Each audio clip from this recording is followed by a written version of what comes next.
बिस्मिल्लाहिर्रहमानिर्रहीम। अस्सलाम वालेकुम। मैं आपका केमिस्ट्री टीचर सैफुल्ला।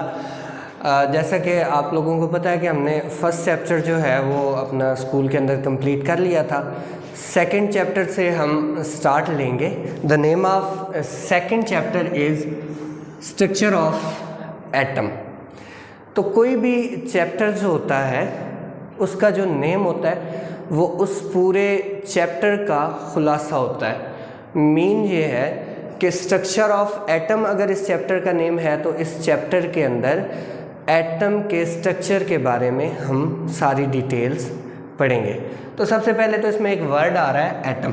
हम इसकी थ्योरी पहले पढ़ लेते हैं। जो वर्ड एटम है वो सबसे पहले यूज़ किया गया था by the Greek philosopher Democritus.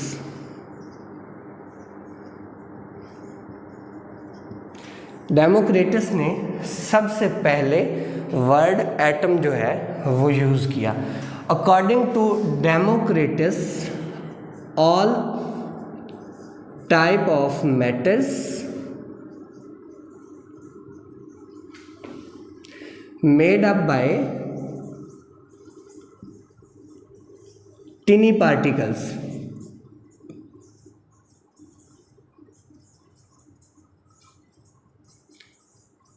and these tiny particles called atoms।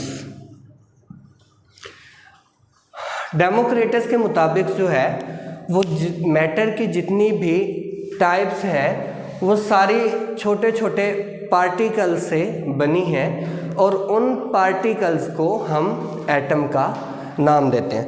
अगर इमेजिनरी स्ट्रक्चर आपने एटम का एक इमेजिन करना हो तो बॉल पॉइंट के साथ अगर कॉपी के ऊपर या पेज के ऊपर एक डॉट लगाएंगे तो उस डॉट के अंदर तकरीबन 20 लाख से ज़्यादा एटम्स मौजूद होंगे। 2 मिलियन एटम्स जो हैं वो single dot of ball point के अंदर जो है वो मौजूद होते हैं। यानी कि एटम जो है वो इतना छोटा पार्टिकल है।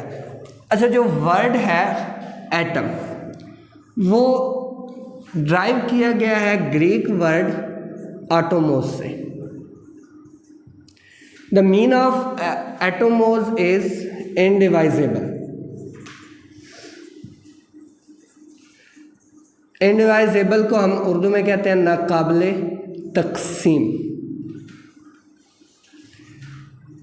जिसको डिवाइड ना किया जा सकता हो, जिसको मज़ीद तकसीम ना किया जा सकता हो, उसको हम नाम देते हैं एटोमोस इनडिवाइजेबल या एटम का। तो इसी तरह जो है ये तकरीबन 18th to 19th सेंचुरी तक यही समझा गया कि जो एटम है वो इनडिवाइजेबल पार्टिकल है। इसी ड्यूरेशन में जॉन डाल्टन ने एक थ्योरी पेश की जिसको एटॉमिक थ्योरी का नाम दिया गया।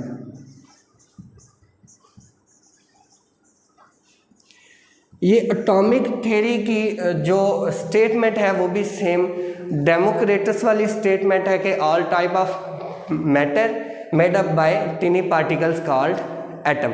क्योंकि उस वक़्त तक यही समझा जाता था कि एटम जो है वो इनडिवाइजेबल है।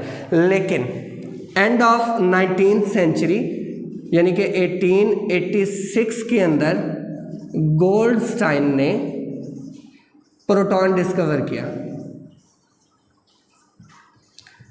अब चूंकि प्रोटॉन जो है वो सब एटॉमिक पार्टिकल है, एटम के अंदर मौजूद होता है, एटम इससे मिल के बना होता है, तो इस तरह ये एटॉमिक थ्योरी रिजेक्ट हो गई।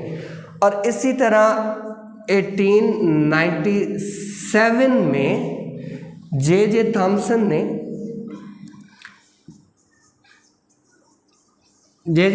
ने इलेक्ट्रॉन डिस्कवर किया।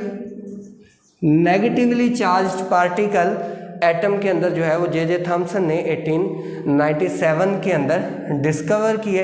इससे मज़ीद जो है इस एटॉमिक थ्योरी के जो थोड़े बहुत असरात थे वो भी ख़त्म हो चुके।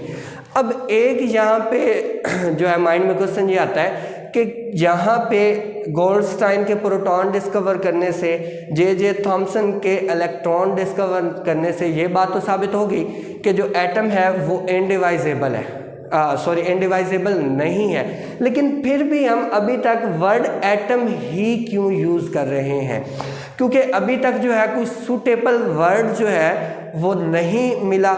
जब ये डिस्कवर हुए उस वक़्त भी सूटेबल वर्ड नहीं मिला एटम के अलावा, तो इसलिए अभी तक जो है वो वर्ड एटम ही यूज़ किया जाता है। तो इसी तरह जे थॉमसन ने ये भी बात बताई कि इलेक्ट्रॉन और प्रोटॉन्स जो हैं वो किस तरह अरेंज हुए होते हैं एटम के अंदर। तो इसने जे थॉमसन ने एक थ्योरी दी जिसको नाम दिया जाता है प्लम पडिंग थ्योरी।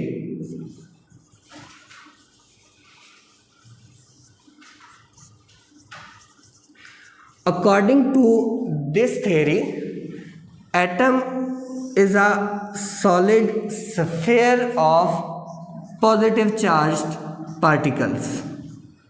कि एटम जो है वो पॉजिटिव चार्ज का एक सॉलिड स्फीयर है जिसके अंदर नेगेटिव चार्ज जो है वो मौजूद होते हैं। ठीक हो गया जी। इसको जे थॉमसन ने प्लम पडिंग थ्योरी का नाम दिया। अब प्लम पडिंग का मतलब क्या है? प्लम हम कहते हैं बेर को, पडिंग कहा जाता है खीर को। अब जैसा कि खीर है, खीर का एक बाउल आपके पास मौजूद है, उसके अंदर छोटे छोटे से जो है वो बेर या टिनी पार्टिकल्स रख दिए जाए, तो उस तरह का अकॉर्डिंग टू थॉमसन जो है वो एटम का स्ट्रक्चर है। यानी कि ये पॉजिटिव चार्ज जो है ये पडिंग की शेप दे रहे हैं और इसके अंदर जो प्लम है छोटे छोटे से ये नेगेटिव चार्ज है। तो ये प्लम पडिंग की शेप इस तरह से बनती है। तो इंशाल्लाह नेक्स्ट लेक्चर के अंदर, आज का लेक्चर हमारा यहीं तक था। नेक्स्ट लेक्चर के अंदर हम ये पढ़ेंगे कि गोल्डस्टाइन ने प्रोटॉन को किस तरह डिस्कवर किया, जे थॉमसन ने इलेक्ट्रॉन को किस तरह डिस्कवर किया, और इसी तरह जो एक और सब एटॉमिक पार्टिकल है न्यूट्रॉन। बेसिक ये 3 पार्टिकल्स हैं, इलेक्ट्रॉन, प्रोटॉन और न्यूट्रॉन। तो हम ये भी पढ़ेंगे कि न्यूट्रॉन जो है वो किस तरह डिस्कवर हुआ।